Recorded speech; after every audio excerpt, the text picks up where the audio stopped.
Ik weet echt niet wat ik worden kan. Tandarts, politie, brandweerman. Zoveel dingen kent ze doen. Rapper, voetballer of kloon. In Jippe stopjobbers, dus de spannende beroepen. Misschien zit er wel gat voor dichtbij. Kijk maar naar Jippe Tippe topjobbers.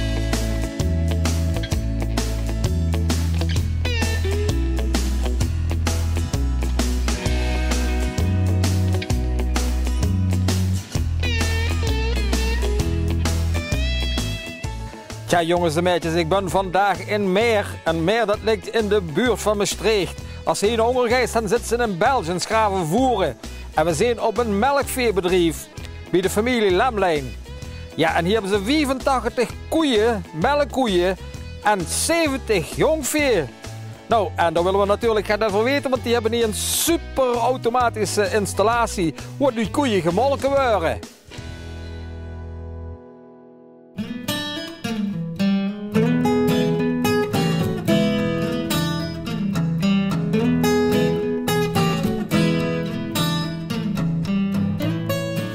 Ik ben Nannes Lamlijn.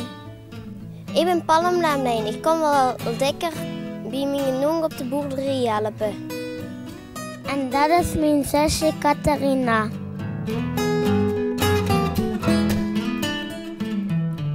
En achter mij zijn nog al een paar kleine knechtjes. Maar ik ga afgesproken met Gaston Lamlijn. Daar komt er al aan. Gaston, kom er eens even bij, jong. Dag Jippe. Hallo. Ja, Gaston. Dicht bij zijn melkveehouder. Vertel ons gaat over. Nou, we hebben die melkkoeien en jongvee en die proberen we te melken en de melk dan te verkopen naar de fabriek. Want daar mag je mijn boterham mee verdienen. Ja, maar dit hebt een melkrobot. Wat moet ik me daarbij voorstellen? Ja, dat is een machine wat volledig automatisch een koe kan melken. De koe hoeft er maar naartoe te komen en die wordt gemolken. En daar hoef je niet bij te blijven, zodat ik ook ander werk kan gaan doen. En die koeien, vind je die dat leuk om door een melkrobot gemolken te worden? Ja, als ze dat niet het leukst vonden, dan komen ze dan niet naartoe. Die vinden dat prima. Maar waarom heb je eigenlijk gekozen voor dit beroep? Ja, omdat mijn papa eigenlijk al een boerderij houdt. En ik wil toch weer zelfstandig zijn en vrij. En ja, op een boerderij kent ze dat allemaal. Je kunt zelf in de dag indelen. En je bent niet afhankelijk van die baas. Want je bent eigen baas.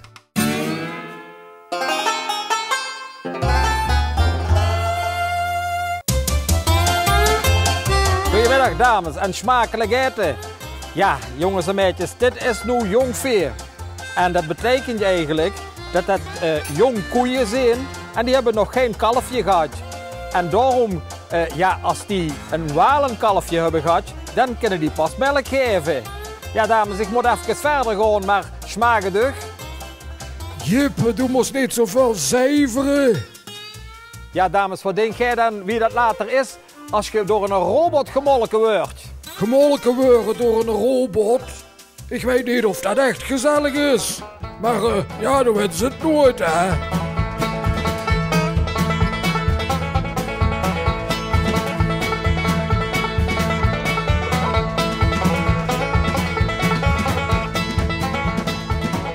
Ja, Gaston, ik heb net even hier met die dames die achter mij gesproken. Maar ja, vertel eens gaat over die dagelijkse werkzaamheden. Trouwens, ik geloof dat aan de ene kant dat wel echt al melkkoeien zijn, of niet? Ja, achter mij is een stuk melkkoe. En die moet ik 2 keer per dag zorgen dat die gemolken worden. Dan even moet ik ook de kalverenmelk voeren en alles voeren. En uitmesten. Ook de boksen van de koe zuiver maken. En de rusteren zuiver. En dat zijn eigenlijk mijn dagelijkse werkzaamheden. Ja, luister eens, zit er veel afwisseling in die werk? Ja, het werk is heel erg wisselend, want neven dat vastwerk heeft ook loswerk. Dus dat is in de zomerdag zorg je dat het gras groeit. En als het gras ook nog eens inkuilen, zodat de koe ook in de winter tevreden hebben. Ja, dan heb ik nog een heel belangrijke vraag. Stel je voor dat de kinderen later thuis, die nu kijken, ook met de koeien willen gaan werken. Denk zich dat er toekomst in zit? Ja, de toekomst zit er altijd in. Kijk, melk heeft iedereen nodig. Die moeten gewoon iedere dag vers zijn. En ja, ik weer geholpen door een melkrobot, maar als het kapot gaat heb ik ook een man hulp nodig, wat ik de robot kan prepareren. En dat hebben we ook liever nodig. En hetzelfde geldt ook met de machiner. Dat moet ook allemaal gerepareerd worden en daar is de toekomst in dat werk.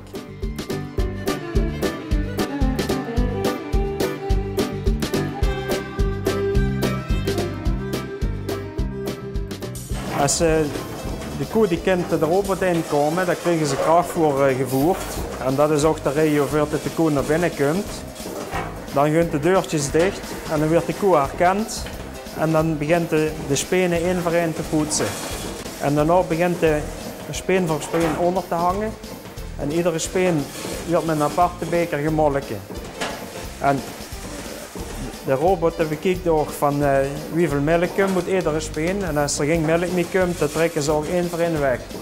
Dus die koe wordt per speen gemolken. En als ze dan klaar is met melk, dan wordt ze gespreid. Zodat dan geen bacteriën naar die speen mee in kunnen. En dan wordt de koe uit de robot gejaagd.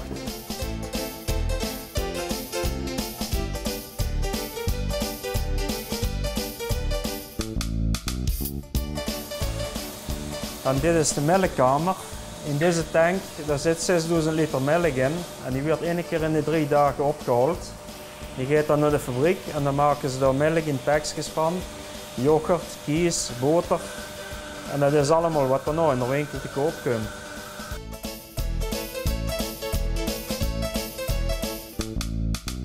Zeg Gaston, als ik tegen hier zo bezig ben, dan denk ik dat ze tegen de band hebben met die dieren. Kunt ze daar ons gaan over vertellen? Hebben ze daar het met? Ja, met die dieren daar hebben we het met. Die kennen we van jongs af aan. En zolang ze gezond zijn, dan is het een spaas om te zien. En het is ook een dier wat gezond is en wat goed gevoerd is, dat wil nog veel melk geven en daar moet we uiteindelijk toch van hebben. En ja, die dieren, dat is eigenlijk een lust voor het oog. En kijk maar eens, die komen heel graag bij me aaien. En dat is lekker.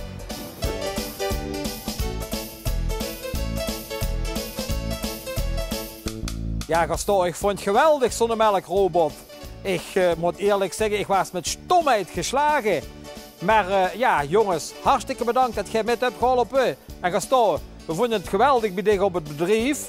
Maar mevrouw, ik heb nog een vraag aan u. Wie vind jij dat je door zo'n melkrobot gemolken wordt? Jippe, zei alstublieft uit met dat gewazel en laat me geten. Waarom ga ze niet terug naar de studio, man, hè? Ik weet echt niet wat ik worden kan. Tandarts, politie, brandweerman. Zoveel dingen kent ze doen. Rapper, voetballer of kloon.